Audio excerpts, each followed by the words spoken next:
Relinquish the Sun. Chapter 6.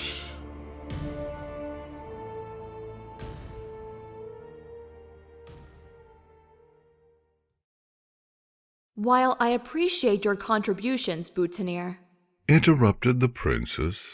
I have made my decision. Equestria cannot surrender the night and day.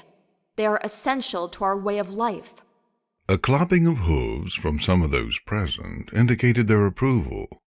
Boutonniere's face turned almost as red as his mane as he stifled his anger. Jetstream noticed this and guffawed, clapping his hooves even harder in celebration. Jetstream. I must also inform you that I will not approve your request for a standing army. Equestria is not a nation of war. His jovial manner ceased suddenly, and the corners of Jetstream's mouth upturned an infinitesimal degree. I will send our reply immediately following this meeting. Is there any other business on the agenda? None was offered. All present dispersed, first from their seats, then from the castle, and eventually from Canterlot. Equestria received its leaders anxiously. Word had spread of the dragons looming in the northern caves. Few who repeated these words knew their exact number or size. None knew their intentions. Uncertainty prompted speculation. Speculation prompted rumor. Rumor haunted the minds of ponies across Equestria. The mayor of Boutonniere had published an official, if useless, plan of action in case of dragon attack. Trottingham's night watchman had jumped at unfamiliar shadows.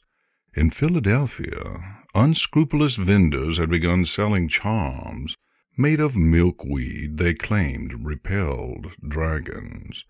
Parents in Appaloosa tended to crying fillies and foals whose nightmares of scales and flame had awoken them, then returned to their beds for nightmares of their own.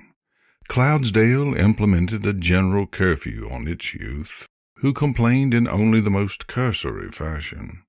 And today their leaders returned to tell them that the dragons would not get their way, at least not yet. For the first several days, the tension prompted myriad responses. There was a rush on shops and markets as ponies stockpiled apples and bread. Some well-to-do families in Canterlot decided to take unscheduled vacations to Griffinlands. Tavern patrons in Las Pegasus maxed out their tabs on mugs of cider while complaining that Celestia made the wrong decision. But when questioned, couldn't say what the right one would have been. But the sun and moon continued to rise and set. The days accumulated into weeks without a single incident of fire raining down from the sky. Ponies discovered they might be around long enough to still need steady income. Merchants reopened their shops and refilled their shelves. More recent and more interesting distractions appeared in the newspapers, and readers let their attention drift. They began to feel silly for their earlier panic. Hadn't they learned by now not to believe everything they read in the papers? At home, families gorged themselves to keep their overstock from rotting.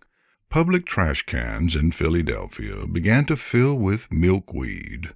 Canterlot's upper crust slowly filtered back to its hometown. A pair of Las Pegasus tavern patrons momentarily ran out of stories to exchange, and fell silent until at last one of them remembered one. A unicorn, a Pegasus, and an earth pony walk into a barn.